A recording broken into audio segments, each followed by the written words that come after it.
For months during the first 3 phases of Restore Illinois, Central Illinoisans tuned in for our live broadcast of the Peoria City County Health Department's daily COVID-19 briefings. Public Health Administrator Monica Henderson became a figurehead for understanding how the pandemic is affecting our area. She joins us now via Zoom to discuss how we are faring as a community and what best steps we can take to reduce transmissions. Thank you so much for being with us, and thank you for your endless hours in service to our community. How are you these days? I'm doing good, and yourself? Very well, thank you. So how is our region faring during the pandemic? Our number of cases still is hovering around 600 with 39 deaths and more than almost 140,000 statewide. I think overall our community has done well in taking on those measures such as staying home, practicing the social distancing and the face coverings. That has put us in the position we are today, which is as a region and actually as an entire state moving forward to the next phase. So what is the importance of testing now? Should people still be looking to get tested for COVID-19? Should they be looking to get an antibody test to see if they've already been exposed? I think the most important type of testing is really that PCR testing that we've been advocating for. And it's really still important to do because it lets us understand what a person's status is.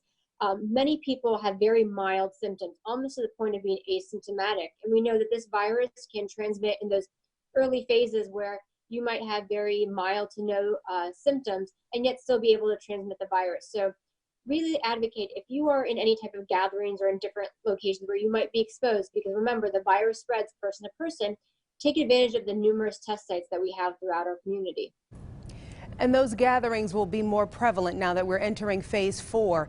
There's a difference of opinion in the community about the seriousness of COVID-19. There are some who are really worried and want to be out but are fearful of getting a transmission. And then there are others who believe that it's not that serious and most people are going to survive. Any recommendations as to how those two groups can have the conversations about maintaining distance and wearing a mask? Because I've seen lots of people still sticking out the hand for the handshake and throwing their arms around people they haven't seen in a long time. Well, I think both of those spectrums of conversations are actually appropriate and true. Most people who get impacted by this virus will have mild symptoms and be able to self-isolate at home and recover without necessarily going to a hospital setting. However, we know that there are individuals that are highly vulnerable, individuals over a certain age group or have comorbidities, that getting this virus will really impact their health and increases their likelihood for severity as well as mortality. And so really the discussion is understanding that no one has ever been exposed to this virus. So it's new to all of us. Our bodies need to be able to respond appropriately. And we can't guarantee that you will have a mild symptom or the person that you're interacting with will have mild symptoms. And so it's really an ability to err on the side of caution. Part of the success we've seen in Illinois has now become, I think, where a lot of people have the frustration. We've never said that the goal was no one get the virus. We've always said that we wanted to keep transmission rate or how the virus spreads from person to person low. That way the capacity on our hospital systems as well as the capacity on our public health system remains controllable.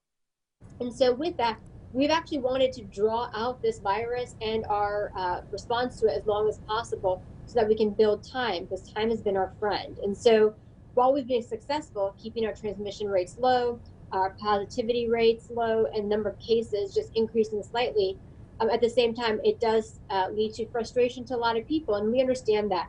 But recognizing the work that you guys have been doing has really been putting us to a place where we can start having those discussions about reopening safely. I hope that we can. Monica, thank you so much for being with us. And again, thank you for your service to our community. You will find this interview and more information on COVID-19 on our website, ciproud.com.